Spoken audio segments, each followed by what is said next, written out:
नमस्कार श्रोते हो. दीपक रेगे कथाकथन चॅनलवर तुम्हा सगळ्यांचं मनापासून स्वागत. श्रोते हो, आज तुम्ही ऐकणार आहात अंजली गोखले यांच्या मायेची वीण या कथासंग्रहातली कथा. पण तत्पूर्वी तुम्ही जर आत्ता चॅनलवर पहिल्यांदा आला असाल किंवा अजूनपर्यंत तुमच्याकडनं चॅनल सबस्क्राईब झालेलं नसेल, तुमच्याकडून चॅनल सबस्क्राईब करायचं राहून गेलं असेल तर एकच नम्र विनंती करतो, कृपया चॅनल सबस्क्राईब करा. ऐकूयात अंजली गोखले लिखित गुंफण नात्यांची. 8 मार्च 2063. यावर्षी हा जागतिक महिला दिवस जरा जास्तच दणक्यात साजरा झाला. अर्थात कारणच होतं तसं. यावर्षी सगळ्या प्रमुख पदांवर स्त्री राज्य होतं. देशाचे राष्ट्रपती महिला, पंतप्रधान महिला, उपराष्ट्रपती, सभापती, सगळ्या खात्यांचं मंत्रिपद महिला भूषवत होत्या. सगळे ऑफिसर्स महिला, विद्यापीठांच्या कुलगुरू महिला, सगळा प्राध्यापक वर्ग महिला, पोलीस प्रमुख महिला, जिकडे बघावं तिकडे महिला राज्य. सगळीकडे आनंदोत्सव साजरा होत होता. सगळ्या प्रमुख इमारतींवर फुलांच्या माळा सोडल्या होत्या. झगमगत्या दिव्यांची रोषणाई केली होती. रात्री फटाक्यांच्या आतषबाजीचा कार्यक्रम ठरलेला होता. 60-70 वर्षांपूर्वीचं चित्र पार पालटून गेलं होतं. त्यावेळची अबला आता खऱ्या अर्थानं सबला झालेली होती. पुरुष वर्गाला पार नामोहरम करून टाकलं होतं. समाजात मान वर करून ताठमानेनं हिंडण्याची त्यांची हिंमतच होत नव्हती. पुरुषप्रधान संस्कृती पूर्णपणे लोप पावलेली होती. संपूर्ण समाजच बदलून गेला होता. पूर्वीची जाती व्यवस्था संपून गेली होती. फक्त 2च जातींची दखल घेतली जात होती, एक स्त्री जात आणि दुसरी पुरुष जात. विशेष म्हणजे या दोन्हीपैकी स्त्री वर्गाचं सगळीकडे वर्चस्व होतं. अर्थात हे तिला सहजासहजी मिळालेलं नव्हतं. हा बदल, हे परिवर्तन घडण्यासाठी अनेक पिढ्यांनी निकराची झुंज दिली होती.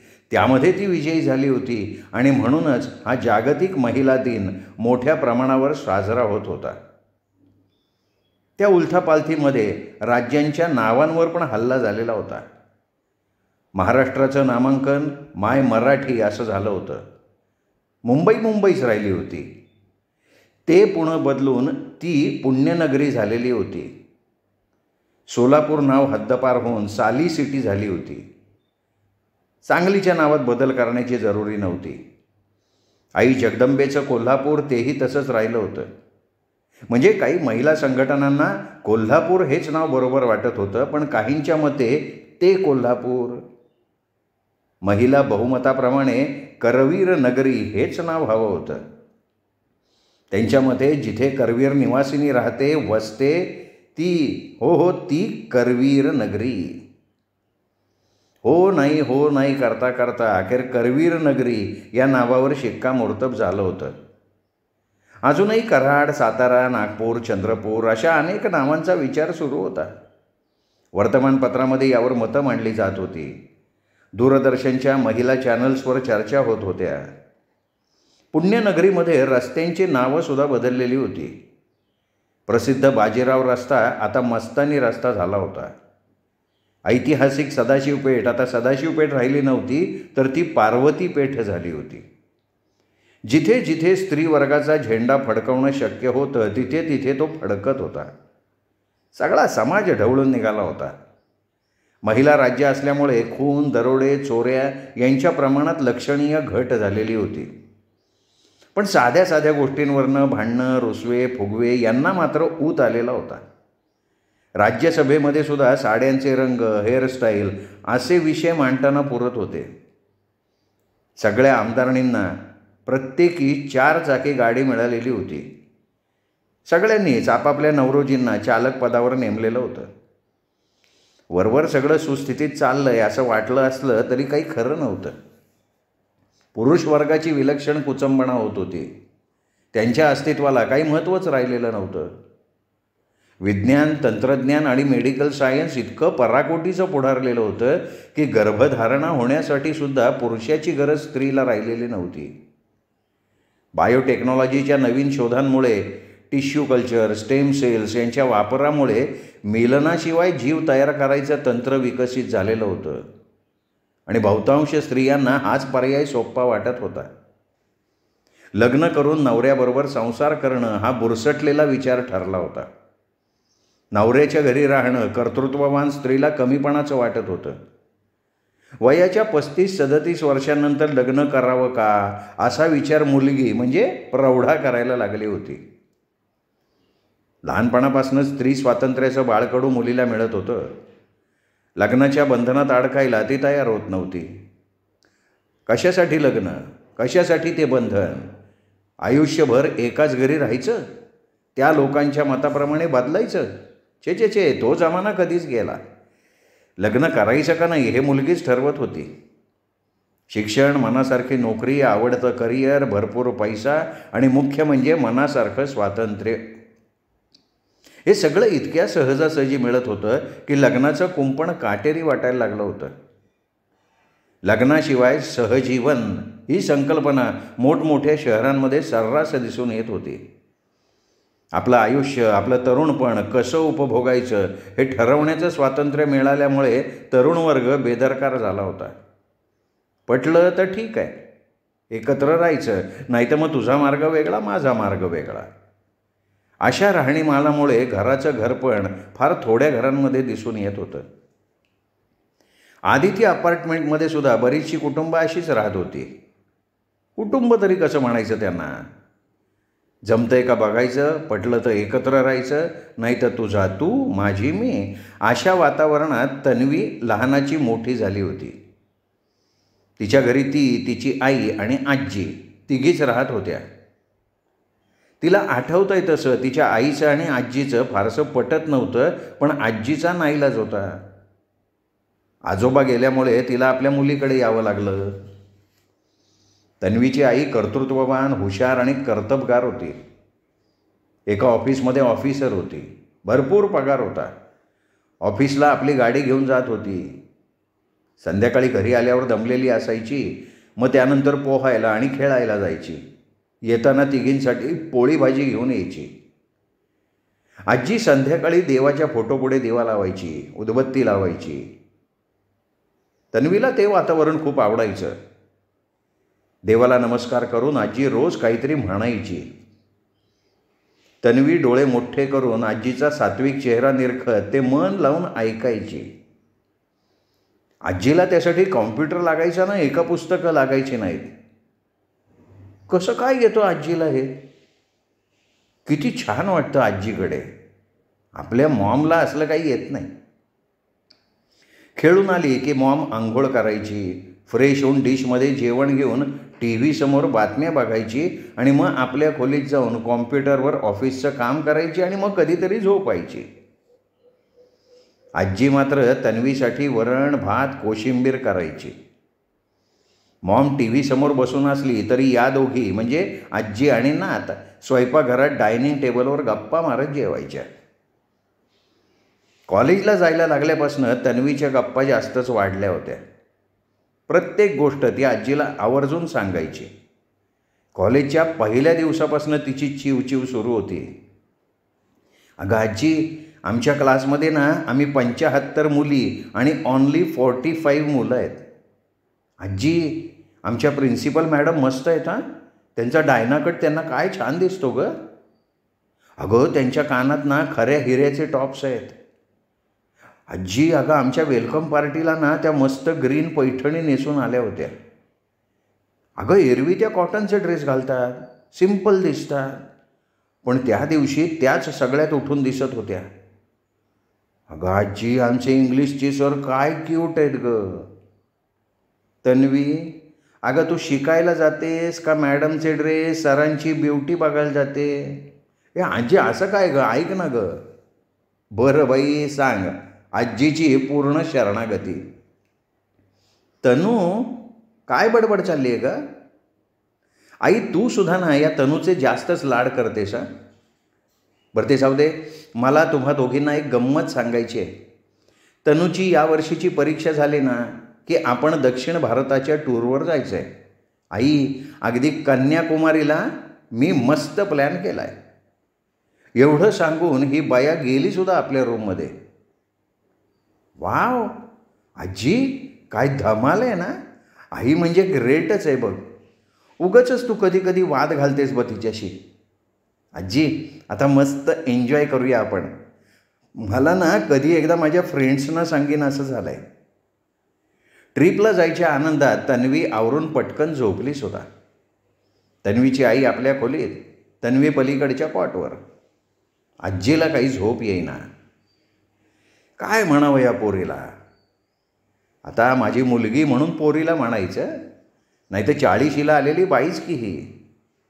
सगळं आपलं आपलं ठरवते, अंमलात आणते. विचारणं नाही, परवानगी मागणं तर लांबच. आपलीच मुलगी, पण आपल्यातला बुजरेपणा थोडासाही नाही याच्यात. नाहीतरी लहानपणापासून ही धीटच, कशाला म्हणून घाबरायची नाही. शाळेमध्ये कॉलेजमध्ये तिच्या या स्वच्छंदी स्वभावाला खतपाणीच मिळालं. मुलगी म्हणून मारदव काही नाही. कॉलेजमध्ये प्रत्येक गोष्ट मुलांच्या बरोबरीनं करायची. इतकं बिनधास्त वागणं खरं तर मला आवडायचं नाही, पण मला विचारतच होती कुठे ती.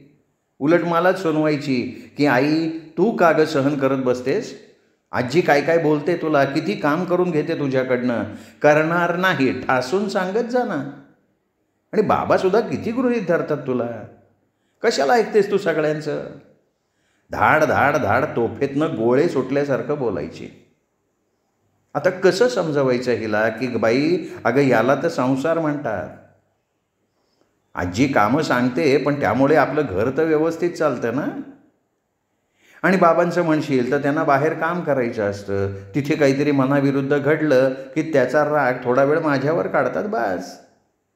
एवढं कशाला मनाला लावून घ्यायचं. पण ही नवीन पिढी पुरुषांच्या बरोबर नाही तर त्यांच्या पुढे 4 पावलं टाकण्यात धन्यता मानणारी, इतरांना तुच्छ लेखणारी. कसं व्हायचं हिचं मला काळजीच होती हिची. शिक्षण झाल्यावर धडपड करून कुठलासा कोर्स केला, परीक्षा दिली आणि मनासारखी नोकरीसुद्धा लागली.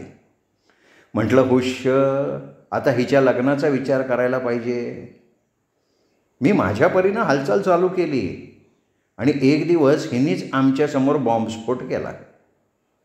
आई बाबा तुम्ही दोघं माझ्या लग्नाची खटपट सुरू केलेली आहे, पण माझा निर्णय मी घेतला आहे. मी लग्न करणारच नाही आहे. मला तो विचारच पटत नाही. इतकी वर्ष तुमच्याबरोबर राहिले, का म्हणून आता दुसऱ्याच्या घरी जाऊ. मला अजिबात मान्य नाही आहे ते. मी तुमच्याच बरोबर राहणार, तुमची सेवा करणार. सारखा लग्नाचा विषय काढलात ना तर मी दुसऱ्या गावी बदली करून घेईन आणि तिकडेच जाऊन राहीन, सांगून ठेवते. आणि खरंच 6 महिन्यांनी तिने आपली बदली करून घेतली आणि एकटी इथे येऊन राहायला लागली. एकटी राहते म्हणून कसं व्हायचं हिचं, ही काळजी करायचं कारणच नव्हतं. हिच्यामुळे कोणाला त्रास होणार नाही ना असं मला वाटायचं. शनिवार रविवार घरी यायची, आम्हा दोघांसाठी काय काय आणायची. बाबांना बीपीचा त्रास सुरू झाला म्हणून ते मशीनच घेऊन आले. मला भारीपैकी स्वेटर काय, शेकायची पिशवी काय, काय विचारू नका. एकदा तर भारीपैकी मोबाईल आणून दिला आम्हाला. त्यावर स्वतःचा नंबर, काही पाहुण्यांचे ओळखीच्यांचे नंबर फीड करून दिले. तो मोबाईल वापरायचा कसा ते आम्हाला शिकवलं. एक मुलगा काय करेल असं आमचं करत होती ती. ते समाधान होतं, पण रुखरुख होतीच ना. आत्ता ठीक आहे, आमच्या माघारी कोण जीव लावणार हिला. लग्न म्हणजे फक्त बंधनच का वाटतं हिला. त्या बंधनात सुद्धा आपुलकी असते, प्रेम असते, चांगली भावना असते. हे कसं कळत नाही हिला. या बाबतीत ती कधी शहाणी व्हायची. ऑफिसमध्ये कोणी भेटला तर बरं होईल ग बाई, मला आपली वेडी आशा वाटत होती. दिवसामागून दिवस, महिन्यामागून महिने, वर्षामागून 2-3 वर्ष सरली. हिचं आपलं एकला चलो रे सुरूच. एकटी राहत असली तरी आनंदात होती. अडल्या नडलेल्यांना मदत करत होती, बिनधास्त राहत होती. पण कोणाच्यात अडकत नव्हती, कोणावर जीव लावत नव्हती. दर शनिवार रविवार येऊन आमची काळजी घेत होती. मी माझी काळजी यांना बोलून दाखवत होते, हे मनातल्या मनात कुढत होते. आणि तशातच पुन्हा एकदा हिने तो स्फोट घडवला. म्हणजे स्फोटासारखी बातमी दिली आणि ह्यांना हृदयविकाराचा जोरदार झटका आला. यांना ती बातमी सहनच झाली नाही आणि मला एकटीला टाकून, माझी जबाबदारी हिच्यावर टाकून हे गेले. शनिवारची ती रात्र मला अजून आठवते. जेवण करून आम्ही गप्पा मारत बसलो होतो. तिच्या लग्नाचा, जोडीदाराचा विषय आम्ही आता काढतच नव्हतो. तिनेच आणलेला आईस्क्रीम खात खात आम्ही बोलत होतो आणि तिने ती बातमी सांगितली. म्हणाली, आई बाबा, तुमच्यासाठी एक गुड न्यूज आहे. तुम्ही दोघं आजी आजोबा होणार आहात, मी आई होणार आहे. हां, मी लग्न नाही केलं किंवा करणारसुद्धा नाही. हां, पण मी आधुनिक तंत्रज्ञानानं गर्भधारणा करून घेतली आहे. तो आनंद म्हणजे आई व्हायचा आनंद मला हवा आहे. तुम्ही आता माझ्याबरोबर राहायचं. हिचं सांगणं अजून पूर्ण होतं आहे एवढ्यात त्यांच्या छातीतनं जोरात कळ आली. ते घामाघूम झाले. ताबडतोब डॉक्टरांना बोलवलं, ॲम्ब्युलन्स आली, ॲडमिट केली. पण रविवारची सकाळ काही माझ्यासाठी चांगली उगवली नाही. त्यानंतर मात्र मला एकटीला तिथे राहणं शक्यच नव्हतं. मनात नव्हतं तरी मी इथे आले. या तन्वी बाळासाठी इथे राहिले. याच मुद्द्यावर आम्हा मायलेकींचा अधूनमधून वाद होत राहतो, पण पडती बाजू मलाच घ्यायला लागते. तन्वीकडे बघून गप्प बसते मी. चला आता ट्रीप तर ट्रीप. तिच्या तालावर नाचतोच हो. आई त्यातलाच एक भाग. विचार करता करता कधीतरी डोळा लागला. आजी, अगं आज ना मी आमच्या क्लासमधल्या नंदनच्या घरी गेले होते. त्याच्याकडे आपल्या घराच्या अगदी कॉन्ट्रास्ट कंडिशन आहे. म्हणजे त्याच्याकडे ना तो, त्याचे डॅड आणि त्याचे ग्रँडपा राहतात. तन्वी, अगं कशाला गं कारण नसताना मुलाच्या घरी जायचं? अगं आजी, काय उगाच नव्हते गेले मी. अगं मला आत्ताची कुटुंब व्यवस्था यावर प्रोजेक्ट करायचा आहे आणि त्यासाठी कमीत कमी 10 घरांना भेटी द्यायच्या आहेत. ऑलरेडी मी 4 मैत्रिणी आणि 2 मित्रांकडे जाऊन आली आहे. नंदनकडे जायचं त्याचे डॅडीसुद्धा भेटले आज. काल रात्री ऑफिस टूर संपवून जपानवरनं ते आले होते. म्हणून नंदन काय म्हणतो, डॅड भेटणं म्हणजे त्यालासुद्धा ते क्वचितच. इतके ते म्हणे जगभर फिरत असतात. पण आजी, घरी डॅड असणं छान वाटतं गं. घर कसं भरल्यासारखं वाटतं. आजी, तुला तरी माहिती आहे का गं माझे डॅड कसे आहेत, कुठे असतात? सांग ना आजी. आता काय सांगणार मी हिला.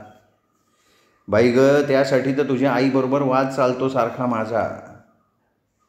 सारखं सांगत होते मी तिला की कधी ना कधी हा प्रश्न तू विचारणारच. हे बघ तन्वी, कशाला गं त्या गोष्टीचा विचार करायचा. मात्र मला तुझा राग येतो, माहिती आहे ना तुला. याच विषयावर आमचे खटके उडतात. आपल्याला जे हवं असतं ना ते उत्तर तुझ्या मॉमकडनं मिळत नाही. उगाच आपल्या घरातलं वातावरण मात्र बिघडतं. जाऊ दे, आता परीक्षा आली आहे ना तुझी, मन लावून अभ्यास कर. आणि ट्रिपला जायचं आहे ना. हो का आजी. पण आजी, तुला माहिती आहे त्या समोरच्या नवीन फ्लॅटमध्ये आलेत ना, त्यांच्याकडे आई बाबा भाऊ बहीण असे सगळे एकत्र राहतात. तो मुलगा इंजिनिअरिंगच्या शेवटच्या वर्षाला आहे आणि त्याची बहीण B.Pharm करते आहे. किती छान ना. त्यांचे आई बाबा दोघंही त्यांच्याजवळ राहतात. मी ओळख करून घेतली सगळ्यांशी. मला ना त्यांच्या घरात जाऊन राहावंसं वाटतं. आईच्या अगदी विरुद्ध टोकाचे विचार आहेत लेकीचे. काय काय ऐकायला आणि बघायला मिळणार आहे देव जाणे. बघता बघता तन्वीची परीक्षा संपली आणि घरामध्ये ट्रीपचं वातावरण तयार झालं. कपड्यांची बॅग, खाण्याची बास्केट, पाण्याचा कॅन, थोडीफार औषधं. नाही म्हणता 2 मोठ्या बॅग झाल्या. शिवाय तिघींच्या पर्सेस. तन्वीच्या आईनं प्रवासाची सोय व्यवस्था चोख केलेली होती. संपूर्ण ACचं रिझर्वेशन असल्यामुळे आरामच आराम होता. प्रवासात तन्वीचा चिवचिवाट सुरू होता. मोठ्या मजेत आणि आनंदात प्रवास सुरू होता. तिघीही प्रसन्न होत्या. दक्षिण भारतातली मोठी मोठी देवळं, अथांग समुद्रकिनारे, मोठमोठाली प्राणी संग्रहालय, हिरव्यागार बागा बघून तिघीही हरखून गेलेल्या होत्या. कन्याकुमारीचं विवेकानंद स्मारक बघून आजीला आपल्या आयुष्याचं सार्थक झाल्यासारखं वाटलं होतं. लेकीवर असलेली नाराजी समुद्राच्या लाटांबरोबर कधीच मागे पडली होती. तृप्त होत्या त्या, खूप आनंदात होत्या. आता परतीचा प्रवास सुरू झाला होता. प्रवासाचा क्षीण आलेला होता, थोडाफार थकवा आला होता, पण त्या रम्य आठवणी मनामध्ये सतत रुंजी घालत होत्या. समुद्राच्या लाटा, त्यांचा मखमली स्पर्श, सूर्यास्त आणि सूर्योदयाचं अलौकिक सौंदर्य. काय पाहिजे आयुष्यात आता? कुठल्याशा एका स्टेशनवर त्यांच्या बोगीमध्ये तन्वी एवढाच एक मुलगा आणि त्याचे वडीलसुद्धा असावेत ते आले. झालं. तन्वीला ओळख करून घ्यायला काही वेळच लागला नाही. ती सफाईदार इंग्रजी बोलत असल्यामुळे भाषेचा काही अडसर आला नाही.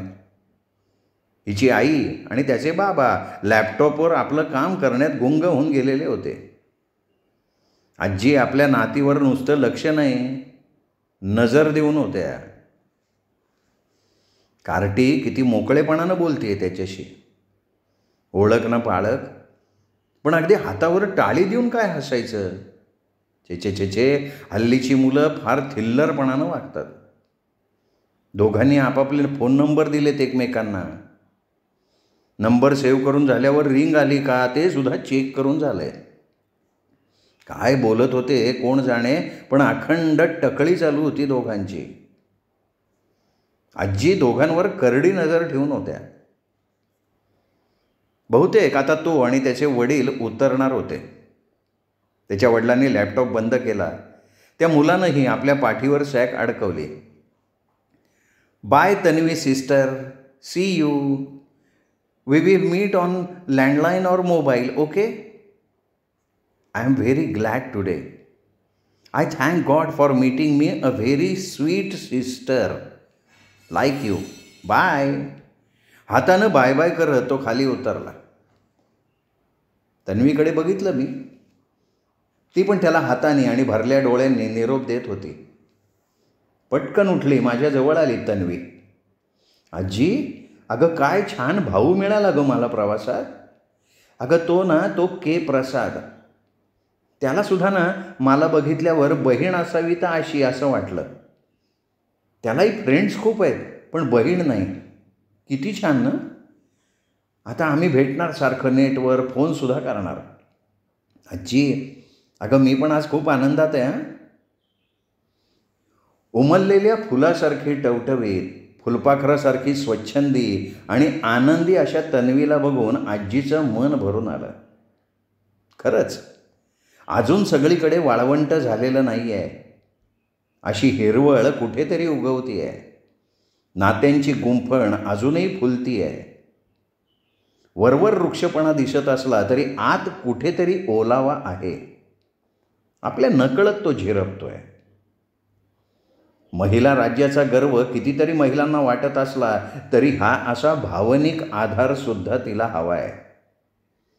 हे नातं पूर्ण जळून खाक झालेलं नाही आहे. कुठेतरी धगधग आहे. आपल्यासारख्यांनीच त्याच्यावर फुंकर घालायला पाहिजे, त्याची जपणूक करायला पाहिजे, त्याचा ओलावा टिकवून ठेवायला पाहिजे. मुख्य म्हणजे त्याला प्रेमाचं पाणी घालायला पाहिजे. तन्वीचा हात थोपटत आजींनी मनाशी निर्धारच करून टाकला. श्रोते हो, दीपक रेगे कथाकथन चॅनलवर तुम्ही ऐकत होतात अंजली गोखले यांची कथा गुंफण नात्यांची. ही कथा कशी वाटली हे कमेंट करून जरूर कळवा. कथा आवडली असणार आहे, त्यामुळे हा व्हिडिओ लाईक करा. या कथेचा हा व्हिडिओ आपल्या मित्रपरिवारात, नातेवाईकात शेअर करायला काहीच हरकत नाही. आणि हो, जे कथाप्रेमी तुमचे मित्रमैत्रिणी असतील त्यांना मात्र ही जरूर पाठवा. आणि त्या कथाप्रेमींना दीपक रेगे कथाकथन चॅनल सबस्क्राईब करायची माझ्या वतीनं विनंती करा. कारण दीपक रेगे कथाकथन चॅनल म्हणजे कथा आनंदाचा अत्युच्च ठेवा.